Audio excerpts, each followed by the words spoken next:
வாழ்க வளமுடன். உலகெங்கும் இருக்கும் ஆஸ்ட்ரோ டிவைன் அன்பர்களுக்கு டிவைன் தினேஷன் அன்பான வணக்கங்கள். இந்த new year 2026 new year first எல்லாருக்குமே ஹாப்பி நியூ இயர். எல்லாருக்கும் புத்தாண்டு வாழ்த்துக்கள். இந்த நியூ இயர் எல்லாருக்கும் நல்லபடியாக அமையறதுக்கு ஆண்டவனை பிரார்த்தனை செய்கிறோம். இப்போ நம்ம எல்லா ராசிக்குமே இந்த வருஷம் எப்படி இருக்க போகுது, மேஷம் முதல் மீனம் வரைக்கும் என்னென்ன ராசிக்கு எப்படி எப்படி இருக்க போகுதுன்றதை நம்ம ஒவ்வொன்றா பார்த்துட்டு வருவோம். அதுக்கு முன்னாடி இந்த வருஷம் வந்து நிறைய கிரக பயிற்சிகள் இருக்குது. அதாவது குரு பயிற்சி இருக்குது, அதுக்கப்புறம் சனி பகவானுடைய வக்ர பயிற்சிகள் இருக்குது, ராகு கேது பயிற்சி வருஷ கடைசியில் இருக்குது, இன்னும் மற்ற கிரகங்கள் பயிற்சி இருக்குது. பட் இது 3 தான் மெயின். ஸோ இந்த பயிற்சி மூலயமா யார் யாருக்கு என்னென்ன நல்லது நடக்க போகுதுன்றதை நம்ம பார்ப்போம். ஒரு ஒன்லைனில் சொல்ல போனோம்னா இந்த வருஷம் வந்து ரொம்ப ஆன்மீக வருஷங்க. பிரபவ வருஷம்னு சொல்லுவோம், அருட்பெரும் வருஷம்னு சொல்லுவோம். இது வந்து ரொம்ப ஆன்மீக வருஷம். எல்லா இடத்துலையுமே கோவில்கள் அதிகமாகும், கோவில்கள் வழிபாடு அதிகமாகும், தெய்வ நம்பிக்கை இன்க்ரீஸ் ஆகும். தெய்வம் ஒட்டி யாராவது நடத்துகிற பிஸ்னஸ், நீங்கள் ஏதாவது கோவில் சம்மந்தமாகவோ ஆன்மீகம் சம்மந்தமாகவோ, நம்ம சேனலே ஆன்மீகம் சம்மந்தப்பட்டது, இந்த மாதிரி தொழில் முன்னேற்றங்கள் நிறைய வரும். ஸோ இந்த வருஷம் வந்து ஆண்டவனை எவ்வளவு நம்ம பிடிச்சுக்கிறோமோ அந்த அளவுக்கு நம்மளுக்கு நல்லது நடக்க போகுது. ஸோ ஒவ்வொரு ராசிக்கும் என்னென்ன நல்லதுகள், எது இதில் உஷாராக இருக்கணும், எந்த ஆண்டவனை பிடிச்சுக்கணும் இந்த வருஷம் நான் நல்லா இருக்கிறதுக்குன்றதை ஒவ்வொன்றா பார்க்க ஆரம்பிப்போம். அன்பும் வீரமும் கொண்ட மேஷராசி. ஸோ மேஷராசி வந்து எவ்வளவு பாசம் குடும்பத்தில் வச்சுருக்காங்களோ அந்த அளவுக்கு அவங்களுக்கு வந்து கோபமும் வரும், வீரமும் வரும். அவங்களுக்கு வந்து இப்போ கடைசி ஒரு 6 மாதம்லாம் பார்த்திங்கன்னா சனி பயிற்சி ஸ்டார்ட் ஆகிட்டு ரொம்ப ஒரு டஃப்பான சுச்சுவேஷனில் தான் இருப்பாங்க. ஆனால் இப்போ குரு பயிற்சி நடக்கிறதுனால நிறைய நல்லதுகள் நடக்க போகுதுங்க. ஸோ என்னென்ன அப்படின்றத நம்ம பார்த்துருவோம். ஃபஸ்ட்டு முதல்ல சனி பயிற்சி நடக்கிறதுனால உஷாராக இருக்கணும், இது ஒன்று. அடுத்து எது நல்லதுன்னா, முயற்சி ஸ்தானத்தில் குரு பகவான் வர்றார். அப்போ நீங்கள் எடுக்கிற முயற்சிகள் எல்லாமே சக்ஸஸ் ஆகும். நீங்கள் வேலைக்கு ட்ரை பண்ணுறீங்களோ, கல்யாணத்துக்கு ட்ரை பண்ணுறீங்களோ, இல்லை பிஸ்னஸ்க்கு ட்ரை பண்ணுறீங்களோ, நம்ம எடுக்கிற முயற்சி சக்ஸஸ் ஆனாலே போதும், நம்ம ஓரளவுக்கு வேலை தூக்கிட்டு வந்தோம். ஸோ ஒன்று முயற்சி ஸ்தானம் நல்லாயிருக்கு. முக்கியமாக உங்களுடைய இளைய சகோதரர்கள் சகோதரிகள், ஆஃபீஸில் வந்து உங்கள் ஜூனியர்ஸ், இவங்கெல்லாம் வந்து உங்களுக்கு சப்போர்ட் பண்ணுறதுக்கு வந்து நிறைய வாய்ப்புகள் இருக்குது. சரிங்களா? அதே மாதிரி இந்த வருஷம் வந்து உங்களுக்கு இன்வெஸ்ட்மெண்ட் பண்ணுறதுக்கும், வீடு, வண்டி, வாகனம், ஸ்டாக் மார்க்கெட்டில் இன்வெஸ்ட் பண்ண போகிறீங்க, நகை வாங்க போகிறீங்க, எஃப்டி ஆர்டியில் போட போகிறீங்க, இந்த மாதிரி ஒரு நிலையான இன்வெஸ்ட்மெண்ட்டில் நீங்கள் இன்வெஸ்ட்மெண்ட் பண்ணுறதுக்கு வந்து நிறைய வாய்ப்புகள் இருக்குது. ஆனால் நம்ம எப்பவுமே சொல்கிறது தான், இப்போ லட்சம் போட்டு வண்டி வாங்குகிறோம், கோடி போட்டு வீடு வாங்குகிறோன்னா ஒரு 1000 கொடுத்து நீங்கள் ஜோதிடரை பார்த்துறது ரொம்ப நல்லது.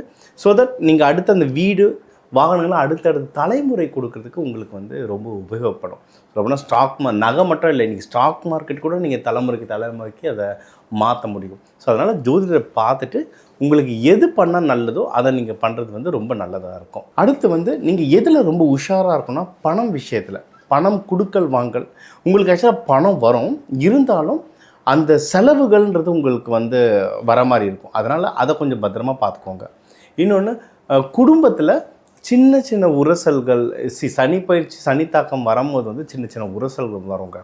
நம்மளுடைய ஸ்ட்ரென்த் அண்ட் வீக்னஸ் தெரிஞ்சிட்டாலே நம்ம உஷாராக இருக்கலாம். நம்மளுடைய ஸ்ட்ரென்த் என்ன, நம்ம நிறைய பாசம் காட்டுவோம். நம்ம வீக்னஸ் என்ன, டக்குன்னு கோவப்பட்டுருவோம். முக்கியமாக இந்த காலகட்டத்தில் வந்து நீங்கள் குழந்தைங்க மேலெலாம் கோவப்படுற வாய்ப்புகள் அதிகமாக வரும். நீங்கள் வந்து குழந்தைங்க மேலே கோபம் காட்டுற மாதிரியோ, இல்லை வீட்டில் வந்து மனைவி ஹஸ்பண்ட் மேலே கோபம் காட்டுற மாதிரியோ ஒரு சூழ்நிலை அமைஞ்சால் டக்குன்னு ஒரு ஸ்டெப் பின்னாடி போயிட்டு ஒரு 2 நிமிஷம் மூச்சு இழுத்து விட்டுட்டு என்ன நடக்குதுன்றதை நீங்கள் பார்த்துக்கிட்டிங்கனாவே அந்த பிரச்சனை ஒரு சின்ன பிரச்சனைன்றது புரிஞ்சிடும், அதை தானாகவே சைலண்ட் ஆகிடும். சரிங்களா? முக்கியமாக உங்களுக்கு வந்து 5ஆம் வீட்டிலலாம் கேது பகவான் இருக்கிறதுனால மனக்குழப்பங்கள் நிறைய வரும். முடிஞ்ச அளவுக்கு நீங்கள் தியானம் பண்ணுறது ரொம்ப நல்லது. இல்லை கோவில் போய்ட்டு மந்திரம் ஜபிக்கலாம். என்ன மந்திரம், என்ன தெய்வத்தை வழிபடணுன்றது வீடியோ கடைசியில் சொல்கிறேன், பார்த்துட்டு வாங்க. நீங்கள் முக்கியமாக பார்த்துக்கிறது உங்கள் ஆரோக்கியம், ஹெல்த்தை முக்கியமாக பார்த்துக்கோங்க. முக்கியமாக ஆயில் ஃபுட், ஃபாஸ்ட் ஃபுட் வந்து மேஷராசிக்கெல்லாம் தவிர்க்கிறது ரொம்ப நல்லது. ஏன்னா நீங்கள் வந்து ஏற்கனவே சூடு உடம்பு, ஸோ அதெல்லாம் தவிர்க்கிறது ரொம்ப நல்லது. இந்த வயிறு எரிச்சல், அடிவயிறு பிரச்சனை, இது எல்லாமே சரியாகும். ரொம்ப நல்ல விஷயம் என்னென்னா, கல்யாணத்துக்கு டைம் சூப்பராக இருக்குங்க. நீங்கள் எதனா பொண்ணு வீடு மாப்பிள்ளை வீடு போய் பார்க்கணும், நிச்சயதார்த்தம் வைக்கணும், பூ வைக்கணும், கல்யாணம் பண்ண, எல்லாத்துக்குமே இந்த வருஷம் வந்து ரொம்ப சூப்பராக இருக்குது. நம்ம எப்போவுமே சொல்கிறது தான், நீங்கள் பொண்ணு வீட்டுக்கு மாப்பிள்ளை வீடு போயிட்டு வர்றது இருந்தால் புதன், வியாழன், வெள்ளி இந்த 3 நாள் ரொம்ப நல்லாயிருக்கு. வீக்கெண்டு தான் எனக்கு லீவ் இருக்குன்ட்டு அந்த டைமில் ஓடாதீங்க. அதை விட புதன், வியாழன், வெள்ளியில் வந்து சக்ஸஸ் ரேட் ரொம்ப ஜாஸ்தியாக இருக்குது. ஏன்னா அவ்வளோ பேருக்கு நம்ம சொல்லிகிட்ருக்கோம். நல்ல சக்ஸஸ் ரேட் இருக்குது. ஏற்கனவே திருமணம் ஆனவங்களுக்குள்ளேயும் நல்ல இணக்கம் வரும். அதுவும் இப்போ திருமணம்னாவே இப்போ கூட வந்து கடன் இஎம்ஐலாம் வந்துடும். ஸோ நீங்கள் உங்களுக்கு தேவைப்படுற கடனும் உங்களுக்கு கைக்கு கரெக்டாக வரும். எது தேவையோ அந்த காசு வரைக்கும் வாங்கிட்டு நீங்கள் கல்யாணம் பண்ணிங்கன்னா ரொம்ப சூப்பராக இருக்கும். அதே மாதிரி யாருன்னா பிஸ்னஸ்க்கு தேடிட்டுருக்கீங்க, பார்ட்னர்ஸ்லாம் தேடிட்டுருக்கீங்கன்னா கண்டிப்பாக அமைவாங்க. நீங்கள் ஒரு ஜோதிடரை பார்த்து அந்த பார்ட்னரோட ஜாதகமாக காமிச்சு இவர் எனக்கு பிஸ்னஸ் செட் ஆவாரான்றது ஒரு செக் பண்ணிட்டீங்கன்னா சூப்பராக அமையும். பெரியவங்களை போய் பாருங்கள். உங்கள் குருமார்கள்னால் இப்போ ஜோதிடர் மட்டும் குருமார்கள் இல்லை. நீங்கள் வந்து உங்களுக்கு இப்போ கனகப்பட்டியார் பிடிக்கும்னா கனகப்பட்டியாரை போய் வழிபடுங்க. இல்லை உங்கள் ஆஃபீஸில் ஒரு மேனேஜர் டிஎல் உங்களுக்கு நல்லது சொல்லுவார்னா அவங்கள போயிட்டு பார்த்துட்டு வாங்க, அதுவும் ரொம்ப நல்லது. வேலையில் நிறைய திருப்பங்கள் வரும். நீங்கள் ப்ரமோஷன் முக்கியமாக வெளிநாடு போகிறதுக்கான எல்லா ஆப்பர்ச்சுனிட்டியும் இருக்குது. தாராளமாக நீங்கள் ட்ரை பண்ணலாம்.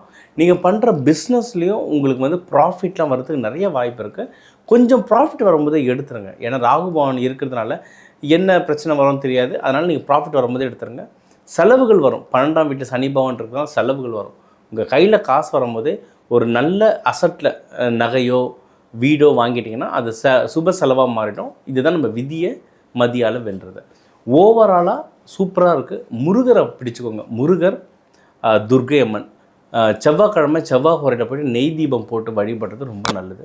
பெருமாள் வழிபடுறவங்களாக இருந்தால் யோக நரசிம்மர், சக்கரத்தாழ்வார் அவங்களுக்கும் 2 நெய் தீபம் போட்டு வழிபட இந்த 2026 உங்களுக்கு வந்து ஒரு சூப்பர் வருஷம் அமையுங்க. ஸோ உங்கள் ராசிக்கு இந்த வருஷம் எப்படி இருக்குன்றதை நம்ம ஒரு ஓவராலாக பார்த்தோம். நம்ம சேனலை ஃபாலோ பண்ணிட்டு வாங்க. நம்ம ஒன்றும் மந்த்லி ஒன்றும் டீப்பாக நம்ம அனாலிசிஸ் தருவோம். சரிங்களா? இது ஒன்று.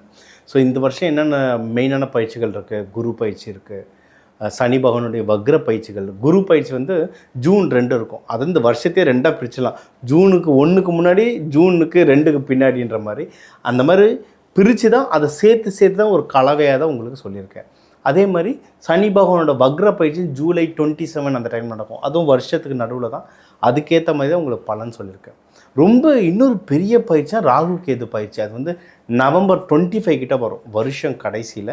அதுவும் ஒரு பெரிய ரிலீஃப். அவர் வந்து கும்பத்துலேருந்து மகரத்துள்ள வருவார், அதுக்கப்புறம் சிம்மத்துலேருந்து மாறுறார். ஸோ அதுவும் பெரிய ரிலீஃப். அந்த பயிற்சிகள் இந்த பயிற்சிகளை எல்லாம் பொதுவாக வச்சு ஒரு பொதுவான பலன்களை தான் உங்களுக்கு கொடுத்துருக்கேன்.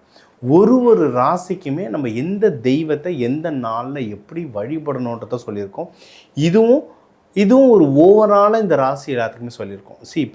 இப்போ 12 கோடி தமிழ் மக்கள் இருக்காங்கன்னா ஒரு ராசிக்கும் ஒரு கோடி மக்கள்னு வச்சுக்கோங்களேன். இந்த ஒரு கோடி மக்களுக்கு நம்ம பொதுவாக தான் பலன் சொல்லியிருக்கோம். இது வந்து ஒரு ஜாதகம் பொறுத்து நிறைய விஷயங்கள் மாறும். ஏன்னா உங்கள் லக்னம், நட்சத்திரம் இதை பொறுத்தெல்லாம் மாறும். உங்களுக்கு ஒன்றும் முக்கியமான விஷயங்கள் நடந்துகிட்ருக்கு. சார், நான் ஒரு கல்யாணம் பண்ண போகிறேன், ஒரு பிஸ்னஸ் ஸ்டார்ட் பண்ண போகிறேன், இந்த வருஷம் எனக்கு எனக்கு நேரம் நல்லாயிருக்கும், நான் என்ன பண்ணுறது, அந்த மாதிரி உங்களுக்கு கேள்விகள் இருந்தால் என் நம்பர் இருக்குது, காண்டாக்ட் பண்ணுங்கள். ஒரு டீட்டெயில்டு கன்சல்டேஷனும் தரேன். இந்த வருஷம் வந்து மெயினாக சார் எனக்கு ஒரு விஷயம் சொல்லுங்கள், இந்த வருஷம் நான் என்ன பண்ணணும் அப்படின்னு கேட்டிங்கன்னா, இந்த வருஷம் வந்து ரொம்ப புனிதமான வருஷம். இந்த தமிழ் வருஷம் பிரபவ வருஷம்னு சொல்லுவோம். அது வந்து அருட்பெரும் வருஷம்னு சொல்லுவோம். இந்த வருஷம் வந்து ஆன்மீக வருஷம். நீங்கள் இதேமாரி நம்ம இந்த 2026 எண்டில் ஒரு நியூ இயர் பலன் சொல்லுவோம் பாருங்கள், ஒரு வருஷம் கழிச்சு. அப்போ உங்களுக்கு திருப்பியும் இப்போ சொன்னதெல்லாம் ரீவைண்ட் பண்ணி சொல்கிறேன். இந்த வருஷம் வந்து அவ்வளோ ஒரு புனிதமான வருஷமாக இருக்கும். ஸோ நீங்கள் எந்த வருஷத்தில் எப்படி வழிபாடு பண்ணீங்களோ எனக்கு தெரியாது. இந்த வருஷம் உங்களுக்கான தெய்வம், இப்போ ஒரு ராசிக்கு சொல்கிறோம்ல, உங்கள் இஷ்ட தெய்வம் ஒன்று இருக்கும். அந்தந்த ராசிக்குன்னு இது ஒரு சயின்ஸ், அந்த உடம்புக்குன்னு ஒரு டிஎன்ஏக்குன்னு ஒரு சாமி இருக்கும். இப்போ மேஷ ராசினா முருகர், துர்க்கை இவங்கெல்லாம் மேட்ச் ஆவாங்க. அந்த மாதிரி உங்கள் ராசிக்கான கடவுளை சொல்லியிருக்கேன். இதை கரெக்டாக நீங்கள் வழிபட உங்கள் இஷ்ட தெய்வத்தோடு இதையும் வழிபட உங்கள் லைஃப்பில் நிறைய சேஞ்சஸ் வரும். இதை நீங்கள் ப்ராக்டிக்கலாக ட்ரை பண்ணால் தான் இது உங்களுக்கு நல்லா தெரியும். சரிங்களா? இதுக்கு கூடவே நம்ம நிறைய தனாகர்ஷண பயிற்சிகள் இது எல்லாம் நிறைய நடத்துகிறோம். உலக லெவலில் நிறைய கண்ட்ரீஸில் நம்ம இந்த ஒர்க் ஷாப்லாம் நடத்துகிறோம். நம்ம சேனலில் அடுத்தடுத்து நிறைய விஷயங்கள் இதை பற்றி போடுவோம். நம்ம ஒன்றும் கார்த்திகை தீபம், சித்தர்கள் பற்றிலாம் நிறைய பேசுவோம். நம்ம சேனலில் ஃபுல்லாக கவனிங்க. இன்டர்வியூஸ் எல்லாமே எவ்வளவு பார்க்குறீங்க, எவ்வளவு கேட்குறீங்களோ அதை ப்ராக்டிஸ் பண்ணுங்கள். ப்ராக்டிஸ் பண்ணி நல்ல ரிசல்ட் வரும். அதையும் கமெண்ட்டில் போடுங்க. எங்களுக்கு அடுத்து நாங்கள் என்ன சொல்லணுன்றதுக்கு அது ஒரு ஹெல்ப்ஃபுல்லாக இருக்கும். எல்லாருக்குமே இந்த புத்தாண்டு நல்லபடியாக நடக்க 2026 புத்தாண்டு வாழ்த்துக்கள். வாழ்க வளமுடன்.